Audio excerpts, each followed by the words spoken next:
So where did Liz's killer go after driving back by the crime scene and proceeding west on Cedar Walk Drive? A gentleman by the name of Alex Lewis, also known as Welsh Chappie, discovered a YouTube video of Liz's killer driving the black Nissan Frontier by a house in Liz's neighborhood immediately after he drove back by the crime scene. Here is that footage.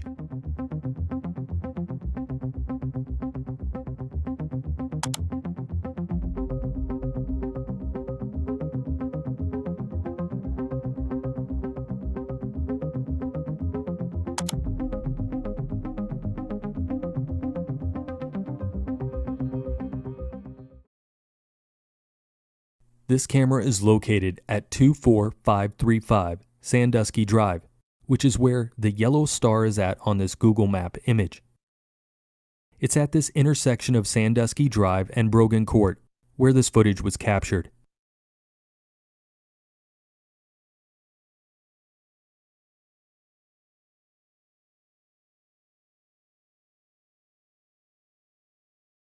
This means that after Liz's killer drove back by the crime scene, he took a left onto Sandusky Drive and went all the way south, passing Brogan Court and continuing further south on Sandusky Drive, out of camera view. It would have taken Liz's killer approximately 2 to 3 minutes to travel to this location after driving by the Barraza's home again at 6:55 a.m. This means it was around 6:57 to 6:58 a.m. when this footage was captured. Liz's killer continued driving south on Sandusky Drive, out of camera view. If you continue going south on Sandusky Drive after passing Brogan Court, you come to a dead end in a cul-de-sac.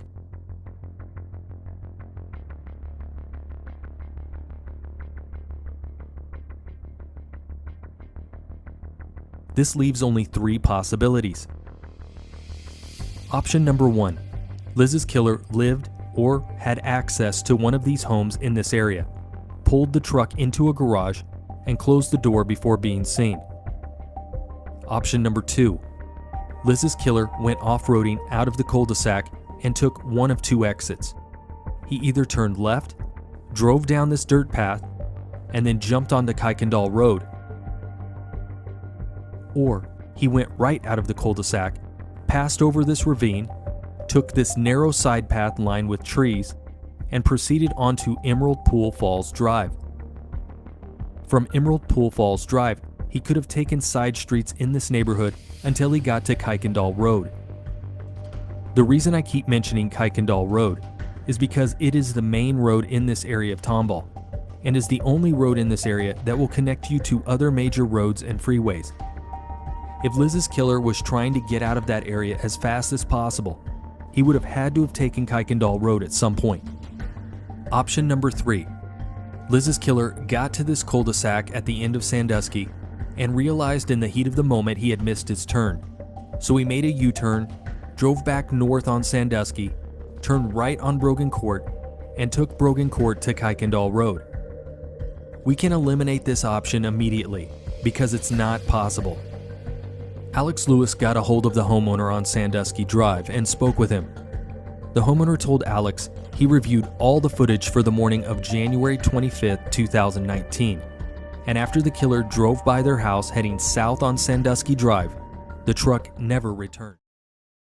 So that was from Aaron, when me and him done, well, that's not the video we did, but that's the initial thing he put up after I discovered the video of Dylan's video on Sandusky. One thing since then, well, there's a few things since then. But one of those things is we both thought he'd gone down towards the cul-de-sac and gone up over onto the Greenbelt.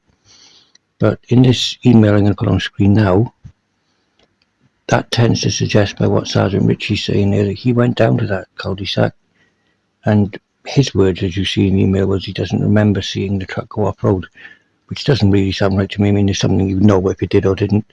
Maybe it's something the police know, but they just want to keep that to themselves. They don't want to release it.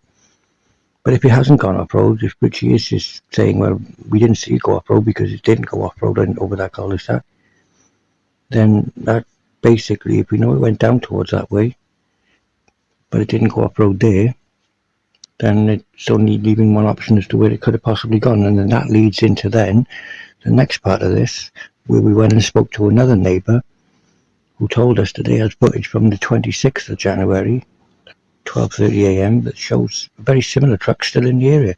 So it looks more possible to me now than more so than ever that it's hidden in one of those houses somewhere and then it comes back out the next day.